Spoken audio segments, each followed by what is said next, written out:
நேற்று நடந்தது போன்ற நாம சொல்லுவதன் மூலமாக இந்த சமூகத்துக்கு அதனால நன்மை இருந்துச்சுனால் அதை நம்ம வரவேற்கலாம்.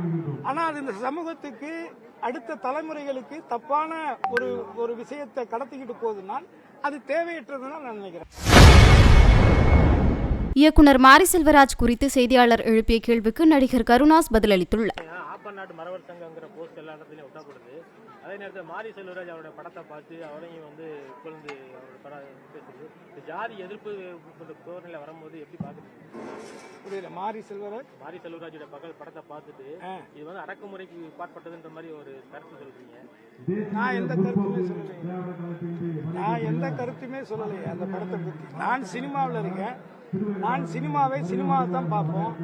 ஒரு சினிமா மூலமாக பார்க்கக்கூடியவர்களுக்கு நம்மளால முடிஞ்சா ஏதாவது நல்லது கருத்துக்களை சொல்லணும். மறந்து நடந்ததும் நடந்தாதும் அறியாம இருக்கக்கூடிய விஷயங்களை இன்று நேற்று நடந்தது போன்ற நாம சொல்லுவதன் மூலமாக இந்த சமூகத்துக்கு அதனால நன்மை இருந்துச்சுனால் அதை நம்ம வரவேற்கலாம். ஆனா அது இந்த சமூகத்துக்கு அடுத்த தலைமுறைகளுக்கு தப்பான ஒரு விஷயத்தை கடத்திக்கிட்டு போகுதுனால் அது தேவையற்றதுதான் நான் நினைக்கிறேன். நான் அந்த படத்தை பத்தி எந்த கருத்துமே சொல்லலை, எங்கேயுமே சொல்லலை. நீங்க வேற யாராவது சொன்னதை வச்சு கேட்கறீங்க. சினிமாவில் நடிக்க வந்தால் முதலமைச்சர் ஆகிடலாம் அப்படின்ற ஒரு தவறான எண்ணத்தில் நடிகர்கள் வர்றாங்க.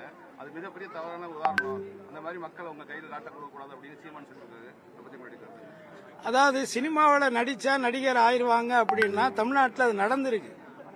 புரட்சித் தலைவர் அவர்கள் சினிமாவில் தான் நடிச்சாரு. அவர் அரசியலுக்கு வந்தாரு. அவர் சிஎம் ஆயிருக்காரு. அதே மாதிரி புரட்சித் தலைவி அம்மா அவர்களும் சினிமாவுடைய நடிகையாகத்தான் இருந்து புகழ் பெற்று அதுக்கப்புறம் அவங்களும் அனைத்து இந்திய அண்ணா திராவிட முன்னேற்ற கழக கட்சியில செயல்பாடுகளை செலுத்தி அதுக்கு பிறகு அவங்களும் முதலமைச்சராக இருந்திருக்காங்க. அதனால சினிமா துறைன்னு இல்ல, எந்த துறையில இருந்து யார் வேண்டுமானாலும் அரசியலுக்கு வரலாங்கிறதா இந்திய அரசியலமைப்பு சட்டத்தினுடைய விதி. அதனால ஒரு இந்திய குடிமகனாக இருக்கக்கூடிய எல்லாருக்குமே அந்த உரிமை இருக்கு. அது இல்லைன்னா சொல்றதுக்கெல்லாம் இங்க யாருக்கும் அதிகாரமோ உரிமையோ கிடையாது.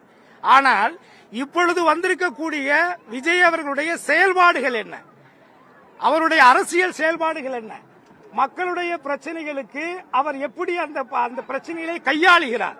குறிப்பாக கரூரிலே நடந்த கிட்டத்தட்ட 41 பேர் அப்பாவி மக்கள் இறந்த பொழுது அவருடைய செயல்பாடுகள் எப்படி இருந்துச்சுங்கிறத பார்த்துத்தான் இன்றைக்கு பல பேர்.